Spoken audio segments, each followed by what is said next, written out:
और जान लीजिए, आज चुनाव का आखिरी दिन है और परसों चुनाव है और ये मेरा अंतिम चुनाव है। अंत भला तो सब भला। अगर आप बताइए, वोट दीजिएगा उनको, हाथ जाके बताइए। नमस्कार, मैं हूं धर्मेंद्र। आप देख रहे हैं ऑनलाइन न्यूज इंडिया। बिहार में कल मतदान होना है। बिहार में तीसरे चरण का, अंतिम चरण का मतदान कल होना है। लेकिन बिहार के अंतिम चरण के मतदान से पहले तर्कस में से हर तीर को हर कोई आजमाना चाहता है और नीतीश कुमार ने भी अपने तर्कस का आखिरी तीर नीतीश कुमार ने छोड़ दिया। नीतीश कुमार ने इमोशनल कार्ड खेला। नीतीश कुमार ने कहा कि यह चुनाव उनका आखिरी चुनाव है। अंत भला तो सब कुछ भला। आप एक बार जरूर मौका दीजिए। और प्रधानमंत्री नरेंद्र मोदी ने भी चिट्ठी लिख करके बाकायदा नीतीश कुमार के लिए बिहार के लोगों से एक मौका और मांगा। और अब जो है इस बात की बहस छिड़ गई है कि अंतिम मौका या पहला मौका। नीतीश कुमार अंतिम मौका मांग रहे हैं, वहीं पर तेजस्वी यादव जो है वो पहला मौका मांग रहे हैं। नीतीश कुमार ने कहा कि ये अंतिम चुनाव है उनका, आप एक मौका दे दीजिए। जो विकास की रफ्तार है वो दुगनी हम करके दिखाएंगे। विकास की रफ्तार जो है वो रुकने नहीं देंगे। यही बात जो है वो नरेंद्र मोदी ने कही। उन्होंने कहा कि बिहार के लोगों के लिए, बिहार के विकास के लिए मुझे नीतीश कुमार की जरूरत है। यह बात नरेंद्र मोदी जी ने कही। लेकिन इन बातों के पीछे कहते हैं ना कि राजनीति में जो होता है वो दिखता नहीं है और जो दिखता नहीं है वही होता है। राजनीति में अगर आपको कुछ समझना होता है तो बयानों के बीच की जो चुप्पी होती है उसको समझने की जरूरत है। नीतीश कुमार ने आखिर ये दांव क्यों खेला? और नीतीश कुमार ने, हम आपको एक और खबर भी दिखाएंगे, नीतीश कुमार से जुड़ी हुई एक खबर है, कल की ही खबर है और बेहद बड़ी खबर है। और उस खबर पर भी चर्चा करेंगे कि आखिरकार नीतीश कुमार जो है वो चुनाव के ऐन पहले जो है वो मस्जिद में क्यों अपना मत्था टेकने जो है वो पहुंच जाते हैं, वो भी आपको दिखाएंगे।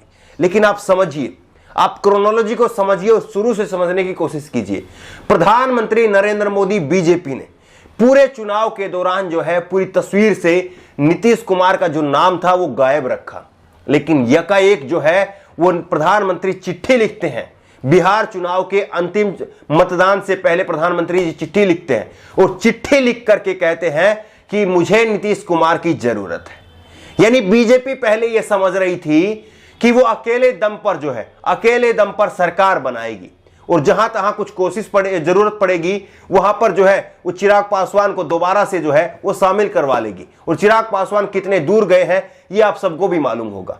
बीजेपी का प्लान ये था कि वो अकेले दम पर सरकार बनाएगी, चिराग पासवान जो है उनकी जो है समर्थन ले लेगी और नीतीश कुमार से कहेगी कि आप जो है अब संन्यास ले लीजिए और आपकी पार्टी के जो 20 सीटें आई है, 30 सीटें आई है, वो जो है उनका समर्थन हमको करवा दीजिए। और बीजेपी जो है वो अपना सीएम उम्मीदवार जो है वो बिहार के अंदर स्थापित करती। लेकिन अब क्या हुआ? अब यह हुआ कि प्रधानमंत्री नरेंद्र मोदी, बीजेपी ने अपने तमाम हथकंडे अपना लिए। लेकिन उसके बावजूद उनको कहीं से ये नहीं लग रहा कि उनके सब कुछ मिलाकर भी वो 100 सीटों से ऊपर नहीं आ पा रहे हैं। तो अब ऐसे में जो है अब बीजेपी ये सोच रही है कि कहीं ना कहीं जो है जो 20-30 सीटों की जो जरूरत है वो तभी हो सकती है जब नीतीश भी अगर थोड़ा सा अच्छा परफॉर्म करे।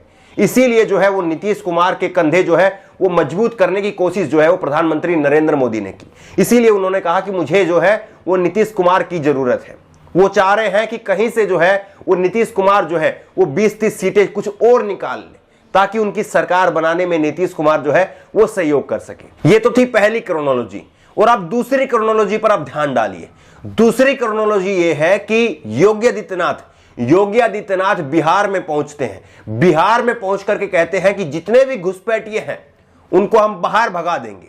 और अब ऐसे में नीतीश बाबू को लगा कि उनका जो अल्पसंख्यक वोटर है, उनका जो दलित वोटर है, वो कहीं ना कहीं जो है उसको खत्म करने की कोशिश जो है वो बीजेपी की हो रही है। बीजेपी की कोशिश हो रही है। इसीलिए जो है उन्होंने बीजेपी के सबसे फायर ब्रांड चेहरे योगी आदित्यनाथ पर करारा पलटवार किया। उन्होंने कहा कि कोई माई का लाल जो है वो बिहार के लोगों को नहीं भगा सकता, सब के सब यहीं रहेंगे। ये योगी आदित्यनाथ पर करारा तमाचा था। नीतीश कुमार का पहला पलटवार था ये बीजेपी पर। और दूसरा पलटवार और बहुत भयंकर पलटवार, चुनाव से ऐन पहले जो है वो नीतीश कुमार मस्जिद के अंदर पहुंच जाते हैं। जो बीजेपी हिंदुत्व का कार्ड खेल रही थी, जो प्रधानमंत्री नरेंद्र मोदी बिहार में आकर के चुनावी जनसभा में कहते हैं कि सीता मैया खुश हो रही होगी कि बीजेपी की सरकार अयोध्या के अंदर श्री राम का मंदिर बनवा रही है, हिंदुत्व का कार्ड जो है पूरी तरह से खेला जा रहा था। लेकिन नीतीश कुमार को लगा कि उनका जो वोटर है, अल्पसंख्यक जो वोटर है, जो दलित उनको समर्थन करता है, वो भी कहीं ना कहीं जो है वो छिटक रहा है। उनके हिंदुत्व की वजह से जो है वो नीतीश कुमार से भी वो छिटक रहा है। और नीतीश कुमार को लगा कि बीजेपी ने जो है अपनी गोटी सेट कर ली है, बीजेपी हिंदुत्व के मुद्दे पर खेल करके सबसे ज्यादा वोट जो है वो अपने पास रखना चाहती है। और इसीलिए जो है नीतीश कुमार ने ऐन चुनाव से पहले पलटी मार दी। और सबसे पहले तो उन्होंने योगी आदित्यनाथ को जो है वो पलटवार किया, और उसके बाद में दूसरा पलटवार उन्होंने बड़ा पलटवार किया, उन्होंने मस्जिद में जाकर के चादर चढ़ाने का काम किया। नीतीश कुमार आखिरी चरण के मतदान से पहले हजरत सैयद शहीद गुलाम सफदर पीर मुराद शाह रहमतुल्लाह अलैह के आस्थाने पर चादर पेशी करने पहुंच जाते हैं। आप बताइए कि अगर यही तेजस्वी यादव ने किया होता, यही अगर राहुल गांधी ने किया होता, तो अब तक बीजेपी जो है वो उबल पड़ी होती कि देखिए ये है राहुल खान, ये है तेजस्वी खान, ये केवल मुसलमानों के लिए काम करने वाले हैं, ये आपके हिंदुओं के लिए काम करने वाले नहीं है, ये मुसलमानों के नेता है। इस तरह की बातें जो है वो बीजेपी कहती, सड़कों पर जो है इसी तरह के पोस्टर जो है वो चिपकाए जाते।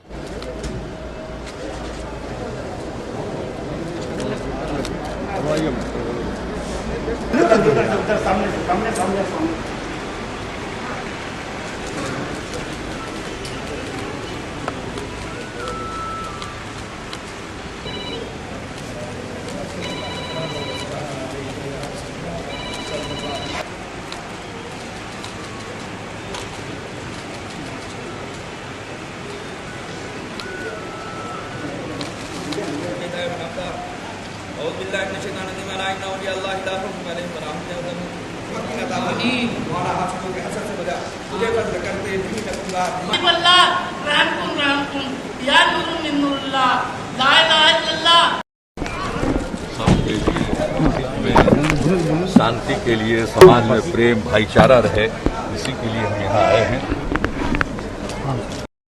लेकिन सवाल यह है कि क्या मुसलमान वोटर, और जब तीसरे चरण में चुनाव की हम बात कर रहे हैं तो यहां पर डिसाइडिंग जो फैक्टर है, जो वोट का नतीजा जो है वो निकल करके आएगा, जीत निर्धारण करने वाला जो डिसाइडिंग फैक्टर है वो है अल्पसंख्यक।